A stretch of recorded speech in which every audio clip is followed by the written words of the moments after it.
Hello student, आप सबका स्वागत है मेरी चैनल बायो फॉर नीट में। स्टूडेंट, आज हम बात करने वाले हैं standard 11th chapter 4 animal kingdom. So animal kingdom में जो आज हम जो टॉपिक की डिस्कस करने वाले, it is most important topic. So that is the phylum Porifera. Okay student, so student आपने मेरा लास्ट लेक्चर देखा होगा एनिमल किंगडम पार्ट 1, बराबर। अगर आपने नहीं देखा है तो उस वीडियो को आप देख लो। सो वहां पे हमने देखा था कि जो आज तक जितने भी एनिमल्स है so they are allotted in a 35 division. मतलब कि जितने भी एनिमल है उन सबको हमने 35 टेक्सोनोमिक डिवीजन में डिवाइड किया हुआ है। ये जो टेक्सोनोमिक डिवीजन है उसको हम बोलते हैं phyla. So that means there are 35 phyla. ये जो 35 फाइला है, मालूम पड़ गया ना स्टूडेंट, मतलब कि जितने भी एनिमल है आज तक हमने जितने भी एनिमल के बारे में हम जानते हैं उन सारे एनिमल को हमने 35 टेक्सोनोमिक डिवीजन में डिवाइड कर दिया हुआ है, बराबर। ये टेक्सोनोमिक जो डिवीजन है सो उनको हम बोलते हैं फाइला। तो इसका मतलब हो गया there are 35 phyla. So out of 35 phyla 11 phyla are major phyla.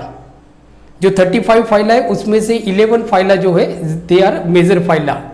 सो वो कौन कौन से फाइला है? सो दैट इज जो फर्स्ट है हमारा पोरीफेरा, सेकेंड है हमारा सिलेंटेरेटा जिसको हम स्नीडेरिया भी बोलते हैं, थर्ड है हमारा टेनोफोरा, देन प्लेटीहेलमिंथस, देन एस्केलमिंथस, उसके बाद आता है हमारा एनेलिडा, देन एनेलिडा के बाद होगा हमारा आर्थ्रोपोडा, आर्थ्रोपोडा के बाद जो नेक्स्ट फाइला होगा वो होगा हमारा Mollusca, then Echinodermata and then Hemichordata और लास्ट में होगा हमारा कॉर्डेटा। ओके स्टूडेंट, सो ये 35 में से हमको सिर्फ 11 जो मेजर फाइल है उनके बारे में हमको डिस्कस करना है।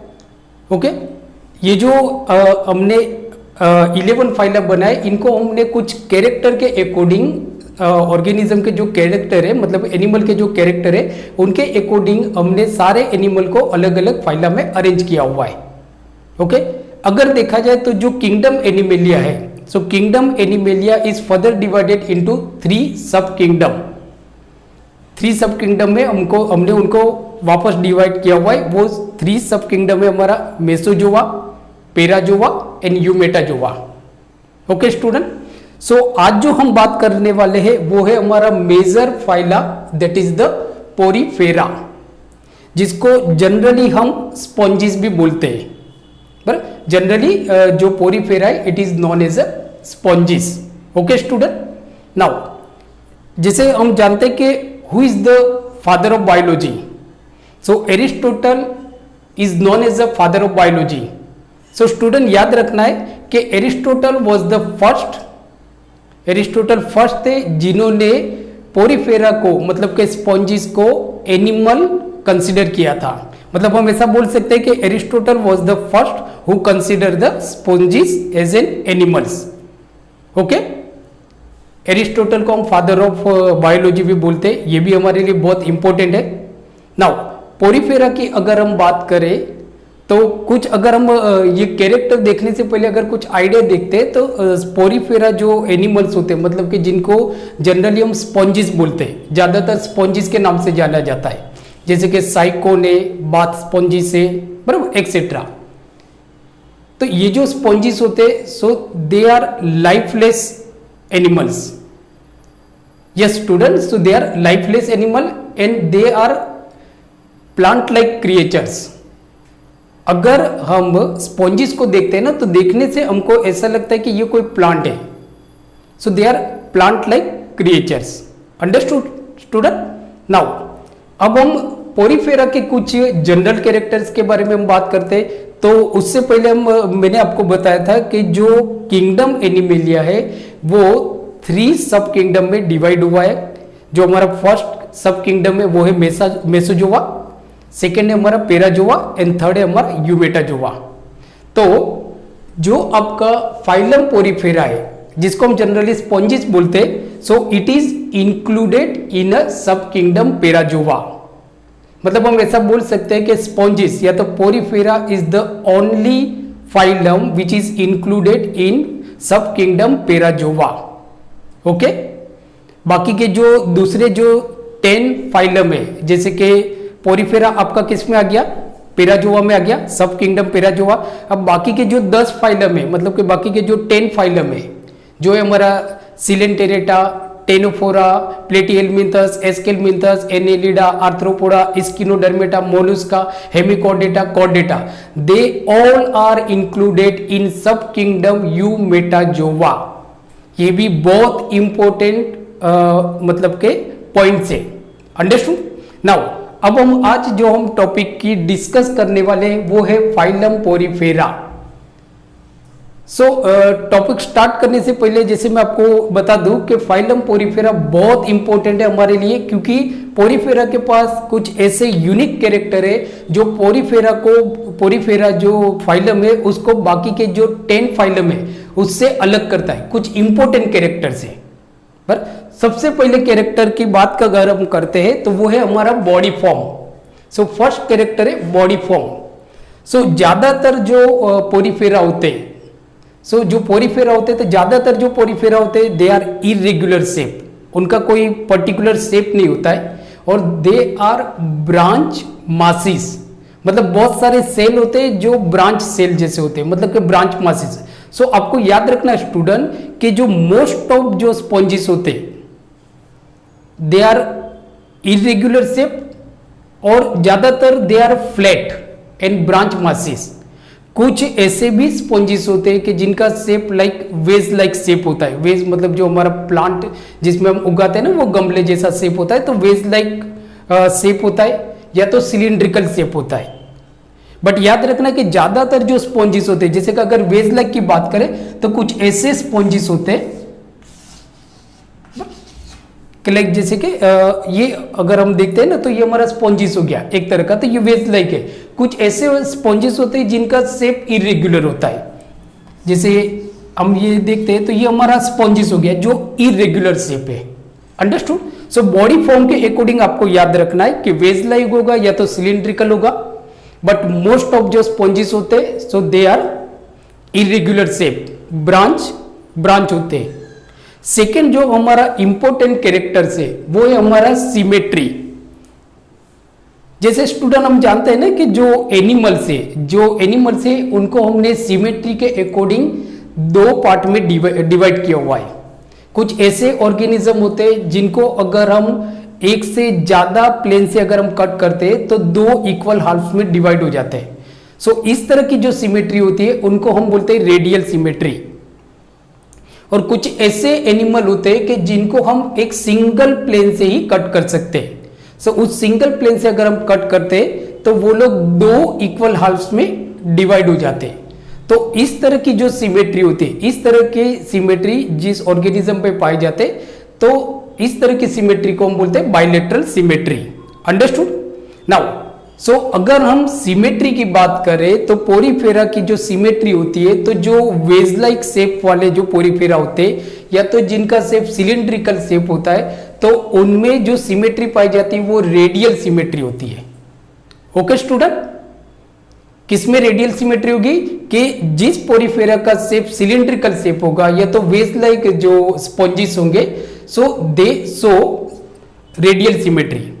बाकी के जो दूसरे जो पोरिफेरा होंगे, मतलब कि जो स्पॉन्जिस होंगे, मोस्ट ऑफ द स्पॉन्जिस होंगे ना, तो उनका कोई सिमेट्री नहीं होती, मतलब उनको हम बोलते हैं एसिमेट्रिकल, क्योंकि जो इरेगुलर शेप होगा ना तो उनको अगर हम कहीं से भी काटेंगे वो इक्वल हाल्फ में नहीं कट होने वाले हैं। तो इस तरह के जो स्पॉन्जिस होते हैं तो वो एसिमेट्रिकल होते हैं, मतलब उनमें कोई भी सिमेट्री नहीं है। अंडरस्टूड? नाउ जो थर्ड हमारा जो point say that is the germ layer. ये बहुत इंपॉर्टेंट पॉइंट से, काफी सारे बच्चे यहां पे मिस्टेक कर देते हैं नीट के अंदर। जर्म लेयर जैसे हम देखते हैं ना कि जो एनिमल जो होते हैं, बरोबर, तो animal whether they are diploblastic और they are triploblastics. Understood? Now अगर हम पोरिफेरा की बात करें तो porifera are develop from the 2 layers of germs. याद रखना स्टूडेंट कि जो porifera which is commonly known as a sponges, they are develop from 2 germs layer. वो लोग डेवलप होते हैं ना तो 2 जर्म्स लेयर से डेवलप होते हैं। तो ऑब्वियसली स्पॉन्जिस को हम बोलेंगे डाइप्लोब्लास्टिक। सो स्पॉन्जिस आर डाइप्लोब्लास्टिक्स। नाउ अब यहाँ पे कुछ इंपॉर्टेंट पॉइंट्स है कि लाइक जैसे कि अगर कोई आपको पूछता है कि पोरीफेरा कैसा होता है या तो स्पॉन्जिस कैसे होते हैं, तो हमारा आंसर आता है कि भाई स्पॉन्जिस या तो पोरीफेरा, सो दे आर डाइप्लोब्लास्टिक। सो कौन कौन से जर्म्स लेयर होंगे, तो जनरली बच्चे बोल देते हैं कि सर अगर डाइप्लोब्लास्टिक है तो ऑब्वियसली इक्टोडर्म होगा या तो इंडोडर्म होगा, सॉरी इक्टोडर्म और इंडोडर्म होगा। जैसे हमने देखा था ना कि जो एनिमल डाइप्लोब्लास्टिक एनिमल्स होते मतलब कि जिनमें 2 जर्म्स लेयर होते हैं, तो वो कौन कौन से जर्म्स लेयर होंगे, तो जो आपका सबसे बाहर वाला जो लेयर होगा आउटर जर्म लेयर, तो आउटर जो जर्म लेयर होगा वो आपका क्या होगा, इक्टोडर्म। इक्टोडर्म और जो इनर लेयर होगा उसको हम बोलेंगे इंडोडर्म। तो जिस एनिमल में ये 2 जर्म लेयर होते इक्टोडर्म एंड इंडोडर्म, तो उस एनिमल को हम बोलते हैं डाइप्लोब्लास्टिक्स। और जिनमें 3 जर्म्स लेयर होते हैं मतलब इक्टोडर्म, इंडोडर्म और इसके अलावा एक मिडल वाला जर्म लेयर होता है जो इक्टोडर्म और इंडोडर्म के बीच में होता है, that is called mesoderm. Mesoderm. So student, तो जिस एनिमल में मतलब के an animal which shows 3 germs layer namely ectoderm, endoderm and mesoderm, so they are called triploblastic animals. So इसका मतलब अगर जैसे हमने देखा कि जो पोरीफेरा है मतलब के स्पॉन्जिस है, so they are diploblastic animals. So obviously आपका आंसर क्या होगा अगर आपको कोई पूछता है कि since Porifera are diploblastic animals, बराबर, तो उनमें कौन से दो जर्म्स लेयर होंगे, so that is the ectoderm and endoderms. But it is wrong because 2 germ layer है but it is not consider as ectoderm and endoderm, बराबर। ऑल्दो पोरीफेरा या तो sponges, so they are called डाइप्लोब्लास्टिक animals, but उनके जो 2 germs layer है they are not consider as ectoderm and endoderm. So ये जो question है ये आपके काफी बार नीट में assertion and reason type question में पूछे गए student. So please take care के जो पोरीफेरा या तो जो स्पॉन्जिस है वो है तो आपके डाइप्लोब्लास्टिक एनिमल, बट इनके जो 2 जर्म्स लेयर होंगे they are not consider as ectoderm and endoderms. Okay student, now let's we move next point. So that is the level of organization. तो level of organization it is also most important point for porifera कि Porifera एक ऐसा organism होता है कि जिसमें जो level of organisation होगा वो होगा सेल्यूलर लेवल ऑफ ऑर्गेनाइजेशन। इसका मतलब ये होता है कि एनिमल है तो ऑब्वियसली ये मल्टी सेल्यूलर ऑर्गेनिज्म होगा, मतलब मोर देन 1 सेल, एक से ज्यादा सेल होंगे।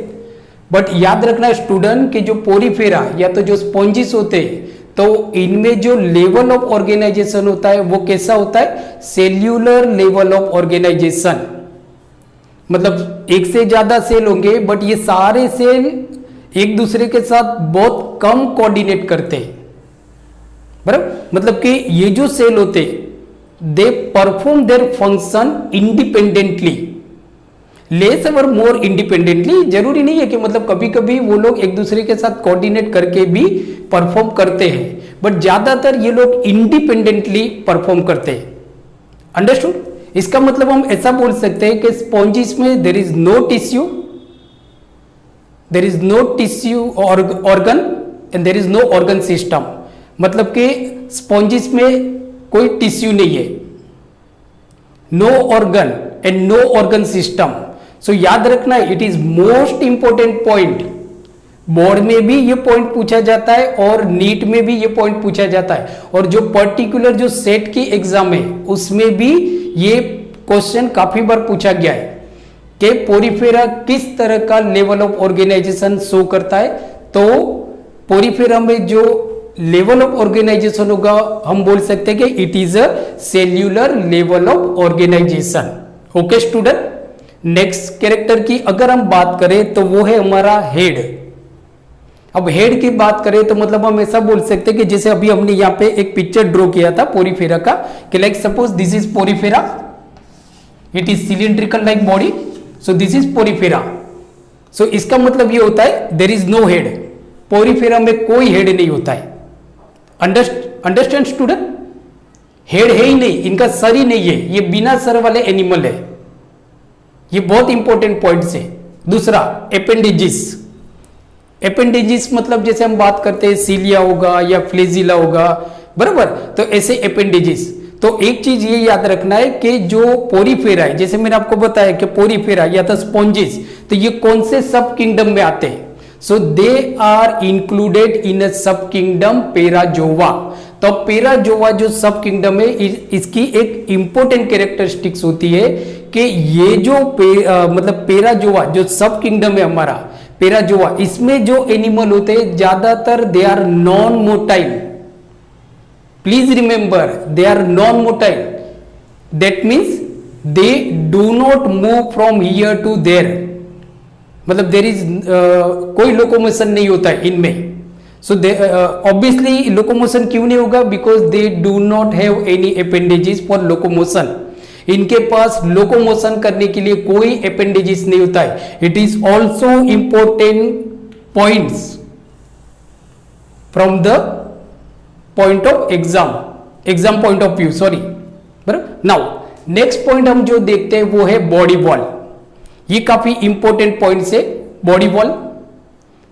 तो यहां पे हमने एक स्पॉन्जिस का पिक्चर बनाया हुआ है। सो आप देखोगे ना, तो जो स्पॉन्जिस होता है तो इनमें दो वॉल होती है, और ये जो दो वॉल होती है ना, लेयर होती है, मतलब कि there are two imperfect layer.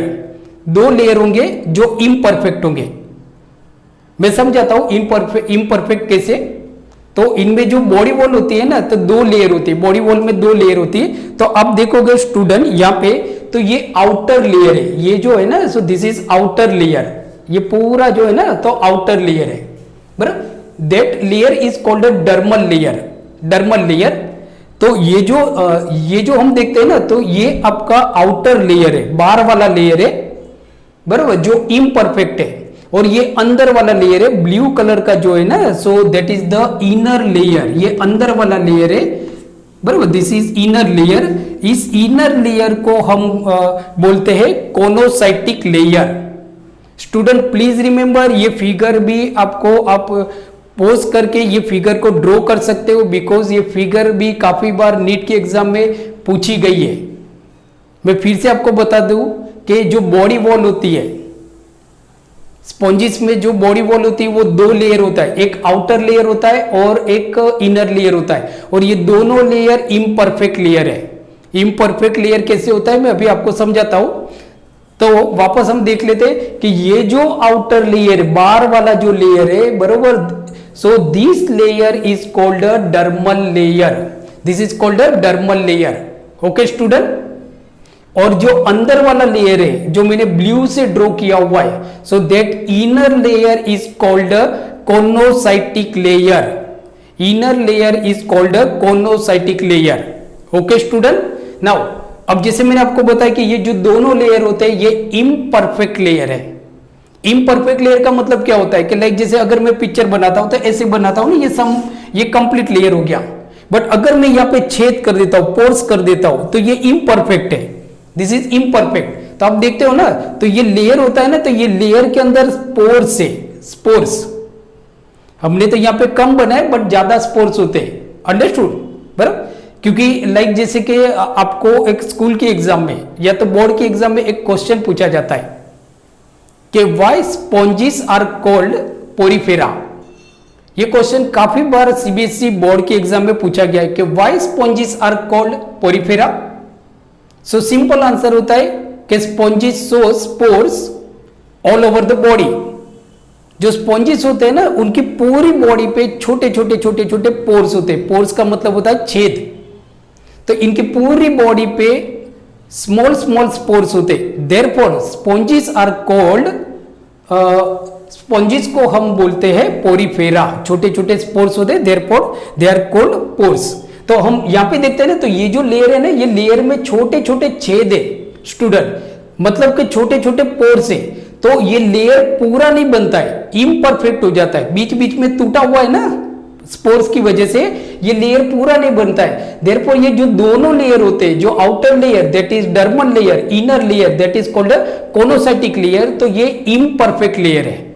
Okay student, so ये इम्परफेक्ट लेयर है। नाउ नेक्स्ट हम आते हैं बॉडी कैविटी। नेक्स्ट जो हमारा पॉइंट है वो है हमारा बॉडी कैविटी। नाउ तो एक चीज याद रखना है स्टूडेंट कि इनमें कोई बॉडी कैविटी नहीं होती है, बट ये जो दो लेयर है, ये जो दो लेयर है ना जिनको हम बोलते हैं बॉडी वॉल, ये जो दो लेयर है, आउटर लेयर डर्मल लेयर और इनर लेयर कोनोसाइटिक लेयर, बराबर, इट इज कॉल्ड, मतलब कि दे आर कॉल्ड, दोनों को अगर हम कंबाइनली बोलते हैं ना, मतलब collectively, dermal layer and choanocytic layer collectively are known as a body wall. So ये जो बॉडी वॉल होता है ना, तब this body wall encloses a cavity, ये बॉडी वॉल ने बीच में एक कैविटी का मतलब होता है खड्डा। सो ये जो बॉडी वॉल है ना, इसने बीच में एक कैविटी को रुका हुआ है, मतलब चारों तरफ से घिरा हुआ है बॉडी वॉल ने। तो ये जो कैविटी होती है, बराबर, ये जो cavity it is called spongocoel. Understood? ये भी काफी इंपॉर्टेंट क्वेश्चन है आपके लिए कि पोरीफेरा में क्या होता है कि body wall encloses a large cavity, body wall encloses a large cavity, that cavity is known as a spongocoel. Understood student? Now next point पे हम जब आते, तो नेक्स्ट पॉइंट है हमारा digestive tract. Most important points, जैसे मैंने आपको बताया कि कुछ ऐसे यूनिक कैरेक्टर होते हैं जिस कैरेक्टर की वजह से porifera are differ from other 10 phyla.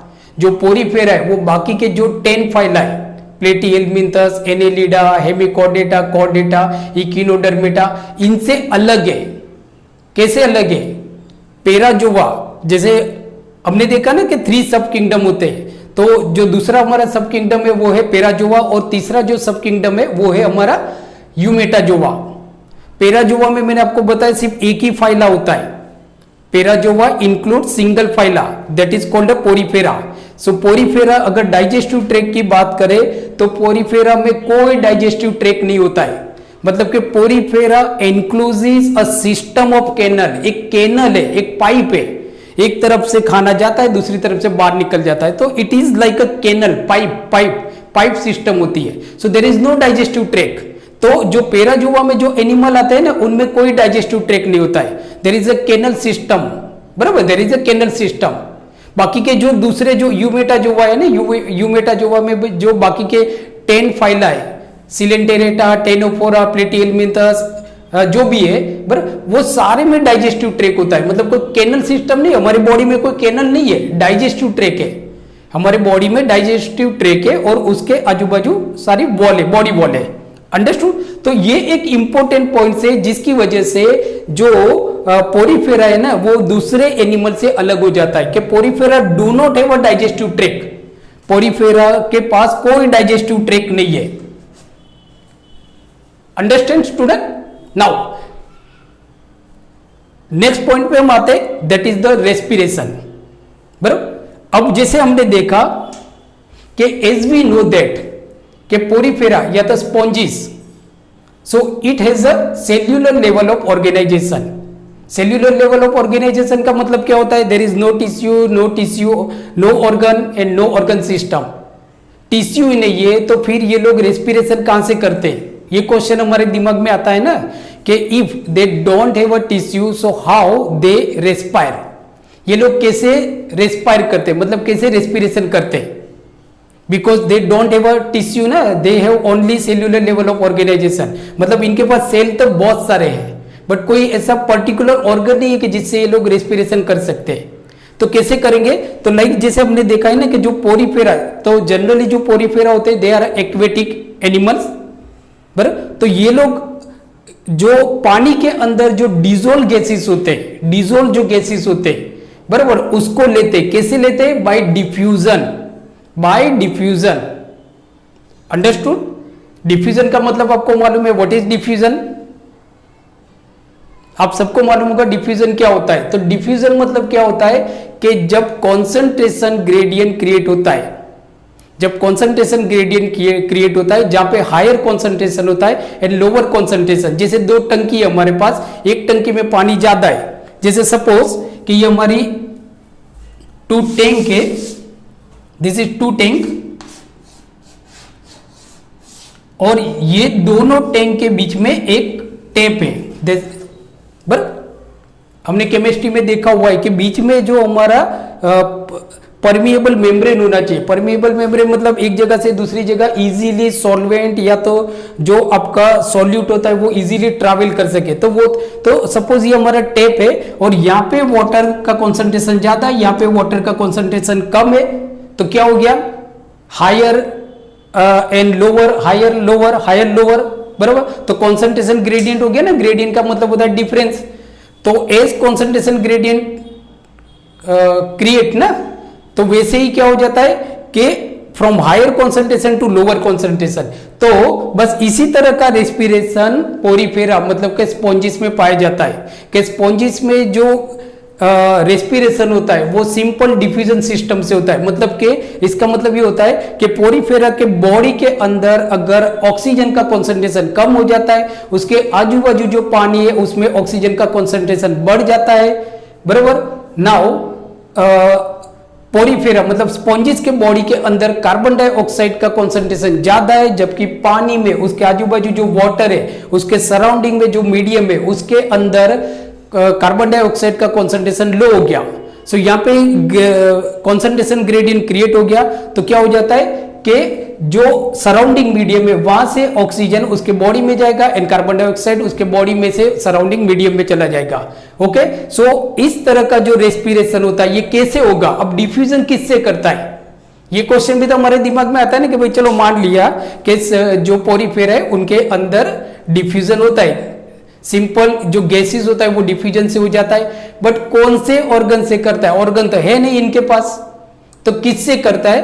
तो अलग अलग सेल से करता है, मतलब के सरफेस, इसकी ये जो सरफेस होता है ना, सरफेस पे डिफ्यूजन होता है। तो इस तरह का जो रेस्पिरेशन होता है इसको हम बोलते हैं surface respiration. So it is called a surface respiration. So हम ऐसा बोल सकते हैं कि पोरीफेरा या तो स्पॉन्जिस दोनों एक ही है, but commonly porifera are known as sponges. Commonly NEET के अंदर भी ज्यादातर इनको स्पॉन्जिस ही बोला जाता है, जैसे sycon, bath spongin etcetera. Okay, so now it shows surface respiration, surface respiration. Now next point आता है हमारा एक्सक्रिएशन। एक्सक्रिएशन किस तरह से होगा? सो ऑब्वियसली ये एनिमल है तो वेस्ट मटेरियल तो बनने वाला है, तो ये वेस्ट मटेरियल किसके थ्रू निकलेगा? टिश्यू तो है नहीं इनके पास, टिश्यू नहीं है तो ऑर्गन का तो सवाल ही पैदा नहीं होता है, ऑर्गन नहीं है तो ऑर्गन सिस्टम का भी सवाल पैदा नहीं होता है। तो कैसे एक्सक्रिएशन करेंगे ये लोग? बराबर, तो वही की वही मेथड है, जो रेस्पिरेशन करते हैं ना वही सिस्टम से ये लोग डिफ्यूजन से ही एक्सक्रिएशन करते हैं। और ये डिफ्यूजन, एक्सक्रिएशन का जो डिफ्यूजन होता है वो किसके थ्रू होता है? तो ऑब्वियसली सरफेस के थ्रू होता है। तो जो एक्सक्रिएशन होगा it is also called surface excretion. Excretion का मतलब होता है removal of waste material from the body, जो हमने ऑलरेडी सीखा हुआ है। ओके स्टूडेंट, नाउ कौन सा मटेरियल मतलब के इनका एक्सक्रीटरी मैटर क्या होता है? So that is the ammonia. ये भी नीट वाला क्वेश्चन है कि जो स्पॉन्जी से या तो पोरीफेरा, तो इसका एक्सक्रीटरी मैटर क्या है? एक्सक्रीटरी का मतलब आपको मालूम पड़ गया ना, कोई भी एनिमल अपने बॉडी में से जो वेस्ट मटेरियल निकालता है, तो जो वेस्ट मटेरियल निकालता है उस प्रोसेस को हम बोलते हैं एक्सक्रिएशंस। और जो वेस्ट मटेरियल निकल रहा है so that is called excretory matter. तो इनका excretory matter, student please concentrate, ये नीट वाला क्वेश्चन है कि आपको पूछा जाएगा कि पोरीफेरा का एक्सक्रीटरी मैटर क्या होता है? तो that is ammonia. So ammonia is excretory, ammonia so Porifera का एक्सक्रीटरी मैटर क्या होगा? एमोनिया. सो therefore porifera या तो sponges, so they are called immunotelic animals. As you know ना what is immunotelic animal, बराबर. तो इम्यूनोटेलिक एनिमल वो एनिमल होते हैं कि जो एमोनिया के फॉर्म में वेस्ट मटेरियल को निकालते हैं. जो एमोनिया के फॉर्म में वेस्ट मटेरियल को निकालते हैं तो उनको हम बोलते हैं इम्यूनोटेलिक एनिमल. सो जो स्पॉन्जिस है या तो जो पोरीफेरा है, so they are ammonotelic animals. It is most important question for NEET as well as board exam. Particular अलग अलग स्टेट की जो स्पेसिफिक बोर्ड एग्जाम है इसमें भी ये क्वेश्चन पूछे जाते हैं. और जो पर्टिकुलर सेट एग्जाम है, जो अलग अलग स्टेट में जो सेट की एग्जाम ली जाती है for the getting admission into B pharm and physiotherapy, तो वहां पे भी ये क्वेश्चन काफी बार पूछा जाता है. Okay student. नाउ नेक्स्ट है हमारा रिप्रोडक्शन. नेक्स्ट है हमारा reproduction. Last but not least point, so that is the reproduction. So Porifera या तो spongin shows sexual as well as asexual mode of reproduction. Porifera और स्पॉन्जिस में या तो स्पॉन्जिस दोनों एक ही है, बराबर. तो इनमें दोनों तरह का रिप्रोडक्शन होता है. सेक्सुअल रिप्रोडक्शन भी होता है और एसेक्सुअल रिप्रोडक्शन भी होता है, बराबर. अब याद रखना है आपको, यहां पे भी क्वेश्चन आपको पूछा जाता है नीट के अंदर कि asexual reproduction Porifera asexual reproduction कैसे करता है. तो बडिंग के through. Please remember budding. Asexual reproduction Porifera करेगा स्पॉन्जिस, तो वो कैसा होगा, कौन सी मेथड से करेगा? बडिंग. या तो इसके पास कुछ स्पेशल सेल भी होते हैं जो एसेक्सुअल रिप्रोडक्शन करते हैं. कुछ मतलब के उसके पास कुछ स्पेशल सेल होते हैं जिससे वो एसेक्सुअल रिप्रोडक्शन करते हैं, उसको हम बोलते हैं गेम्यूल्स, बराबर. So they are called gemmules, GEMMUALs, gemmules. Understood. Now तो ये तो हमने बात की एसेक्सुअल रिप्रोडक्शन की, बट इसमें सेक्सुअल रिप्रोडक्शन भी होता है. तो sexual reproduction involves the formation of egg and spermatozoa, बराबर. सेक्सुअल रिप्रोडक्शन क्या होगा? Formation of egg and spermatozoa. Egg बनेगा एंड स्पर्मेटोजोवा बनेगा. अब एक दूसरा क्वेश्चन इंपॉर्टेंट है कि ज्यादातर जो स्पॉन्जिस होते दे आर हर्माफ्रोडाइट. ज्यादातर जो स्पॉन्जिस होते they are hermaphrodite. They are hermaphrodite, बराबर. हर्माफ्रोडाइट. अंडरस्टूड, बराबर. नाउ अब इसका मतलब क्या होता है? हर्माफ्रोडाइट का मतलब क्या होता है, बराबर. हर्माफ्रोडाइट का मतलब होता है कि कुछ ज्यादातर जो स्पॉन्जिस होते हैं ना, तो इनमें एग एंड स्पर्म्स एक ही एनिमल में बनता है, एक ही एनिमल के अंदर होता है, बराबर. तो जिस जो ऑर्गेनिज्म स्पर्म्स और एग एक ही ऑर्गेनिज्म प्रोड्यूस करता है तो उसको हम बोलते हैं हर्माफ्रोडाइट ऑर्गेनिज्म, बराबर. अगर ये अलग अलग में होता है तो किस तरह से करेगा? अलग अलग में अगर होता है तो ये किस तरह से करेगा? तो समझो कि ये आपका एक स्पॉन्जिस है, बराबर. एंड देन ये हमारा दूसरा स्पॉन्जिस है. अब ये जो स्पॉन्जिस है ये स्पर्म रिलीज करेगा वाटर के अंदर, स्पर्म रिलीज करेगा वाटर के अंदर. नाउ ये जो स्पर्म है ना, ये वाटर के थ्रू स्विमिंग करते हुए इसकी बॉडी के अंदर एंटर होके इसके बॉडी के अंदर जो एग है उसको फर्टिलाइज करता है. इसके बॉडी के अंदर जो एग है उसको फर्टिलाइज करता है. तो अब यहां पे आपको नीट में एक क्वेश्चन पूछा गया है कि जो स्पॉन्जिस होता है तो उनमें रिप्रोडक्शन कैसा होता है, इनसाइड द बॉडी और आउटसाइड द बॉडी. मतलब कि इंटरनल फर्टिलाइजेशन होता है या तो एक्सटर्नल फर्टिलाइजेशन होता है. तो ऑब्वियसली ना, मैंने क्या बताया आपको कि इसने स्पर्म रिलीज किया, ये स्पर्म वाटर में से फ्लोट करते करते स्विमिंग करते करते इसके बॉडी के अंदर एंटर हो गया और इसकी बॉडी में एक को इसने फर्टिलाइज कर दिया. मतलब कि फर्टिलाइजेशन कहां पे हुआ? Fertilization inside the body, body के अंदर हुआ. सो इस तरह का जो रिप्रोडक्शन होता है, फर्टिलाइजेशन होता है, इसको हम बोलते हैं इंटरनल फर्टिलाइजेशन. ये भी आपका नीट के लिए इंपॉर्टेंट क्वेश्चन है कि स्पॉन्जिस सोर्स इंटरनल फर्टिलाइजेशन, इंटरनल मतलब in situ fertilisation. Okay student, so student ये जो हमने देखे ना बहुत इंपॉर्टेंट कैरेक्टर देखे कि जिससे जो पोरीफेरा होता है या तो जो स्पॉन्जिस होता है वो बाकी के जो 10 फाइला है उससे अलग है। फिर भी कुछ ऐसे यूनिक पॉइंट है ना, वापस एक बार हम देख लेते हैं कि कुछ ऐसे यूनिक पॉइंट है। जैसे अब आपको अगर क्वेश्चन पूछा जाता है बोर्ड के एग्जाम में कि ऑन व्हाट कैरेक्टर्स, कौन से कैरेक्टर के बेस पे आप पोरीफेरा को बाकी के 10 फाइला है उनसे अलग होता है, तो वो होता है, एक तो ये होता है कि पोरीफेरा एक ऐसा एनिमल से जिसके पूरे बॉडी पे पोर्स होते हैं, बराबर, पूरे बॉडी पे, therefore it is called Porifera, जो दूसरे ऑर्गेनिज्म में नहीं है।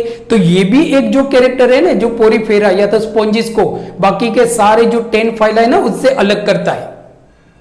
ओके, दूसरा जो इंपॉर्टेंट पॉइंट है वो है no digestive tract and no mouth, कोई इसका डाइजेस्टिव ट्रैक्ट नहीं है और कोई माउथ नहीं है, बराबर, डाइजेस्टिव ट्रैक्ट नहीं है। तो ये भी एक यूनिक कैरेक्टर हो गया जो पोरीफेरा को बाकी के जो 10 फाइला है उससे अलग करता है, बाकी के 10 फाइला से अलग करता है।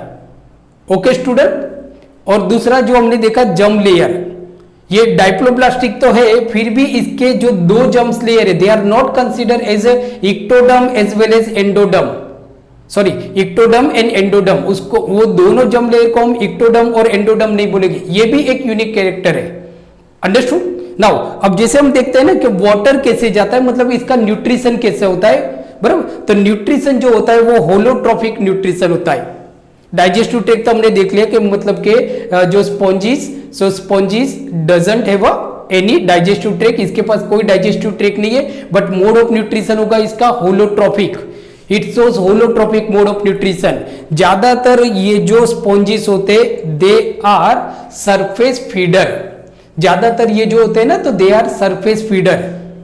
इनका जो ज्यादातर जो खाना होता है ना वो होता है प्लैंकटन, बराबर, plankton, PLANK, plankton. Student you know what is plankton, so plankton मतलब स्मॉल फ्लोटिंग ऑर्गेनिज्म, पानी में तैरने वाले छोटे छोटे जो ऑर्गेनिज्म होते हैं they are called plankton. So plankton ज्यादातर इनका न्यूट्रिशन होता है, मतलब इनको खाते ये लोग, प्लैंकटन को खाते। दूसरा मतलब कि जो वाटर करंट है ना, मतलब कि लाइक जैसे गैसेस होता है तो डिफ्यूज गैसेस लेते हैं ये लोग, ऑक्सीजन या कार्बन, तो वो जो वाटर करंट होता है, बराबर, तो water current enter into the जो लार्ज कैविटी है स्पोंगोसिल, उसके अंदर एंटर होता है वाटर करंट।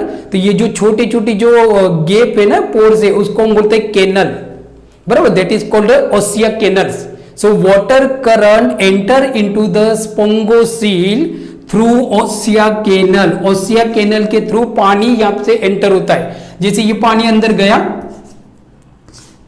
जहां पे भी जो पोर्स हो गए ना वहां से, जैसे समझो यहाँ पे पोर्स है तो यहां से भी वाटर एंटर हो जाएगा, समझो यहाँ पे पोर्स है तो यहां से भी वाटर एंटर हो जाएगा।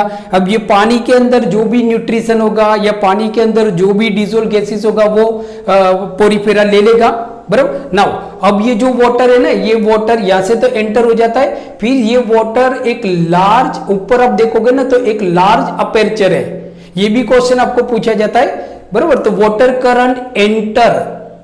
Current enter into the spongocoel through the ostia canal, it is most important question for NEET, through the ostia canal के through water current enter and live through the large apertures, that large apertures is called osculum, large apertures is called osculum। so पानी यहाँ से enter होता है, simple मतलब ये जो छोटे छोटे जो पोर्स होते हैं ना उसके थ्रू पानी एंटर होता है। अब पानी के अंदर जो भी न्यूट्रिशन होगा वो ले लेगा, और सारा जो पानी है ना वो यहाँ से एक बड़ी कैविटी होती है, सॉरी एपर्चर होता है, वहां से बाहर निकल जाता है, उसको हम बोलते हैं osculum. It is not a mouth, मैंने आपको बताया ना कि इसमें कोई माउथ नहीं होता है, पोरीफेरा में कोई माउथ नहीं होता, ऑस्क्यूलम के थ्रू वाटर बाहर निकल जाता है। सो ये स्टूडेंट हमने देखा phylum Porifera.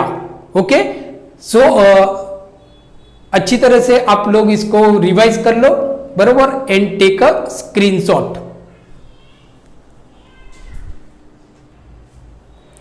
Okay student, so I hope you like my video lecture. So bye, take care. Okay, thank you.